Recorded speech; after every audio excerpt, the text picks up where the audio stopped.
आज आपण झटपट बनवणार आहोत रवा लाडू। त्याच्यासाठी मी इथे एक पॅन ठेवलेला आहे। पॅनमध्ये आपण 500 ग्राम रवा भाजून घेणार आहोत।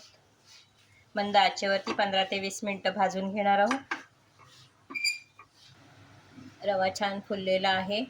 मंद आचेवर 15 ते 20 मिनिटं छान असं भाजून घेतलेलं आहे। आता आपण त्याच्यामध्ये टाकणार आहोत साजूक तूप। तर इथे मी 150 ग्रॅम साजूक तूप घेतलेला आहे। छान मिक्स करून घ्यायचं आहे। पुन्हा 10 मिनिटं खरपूस रंगावरती भाजून घ्यायचा आहे रवा।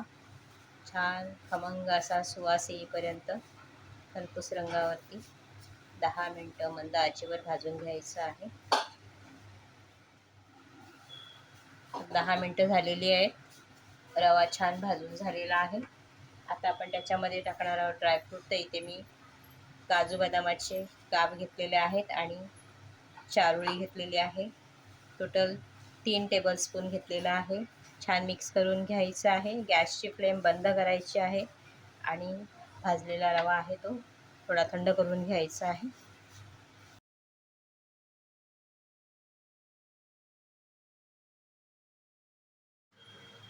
रवा छान थंड झालेला आहे।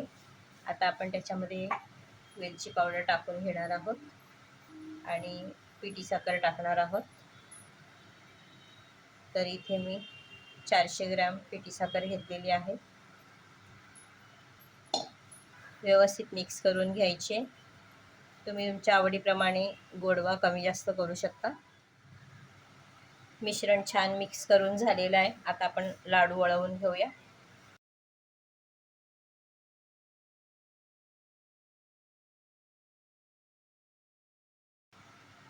अशा पद्धतीने छान असे लाडू बनवून तयार होतात। आणखी एक बनवून दाखवते।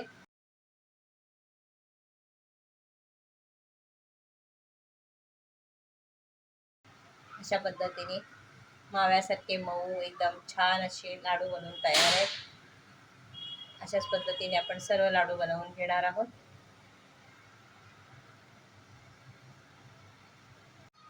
हे अशा पद्धतीने इथे रव्याचे लाडू बनवून तयार आहेत। घेतलेल्या मिश्रणातून आपल्याला 30 ते 35 लाडू बनवून तयार होतात।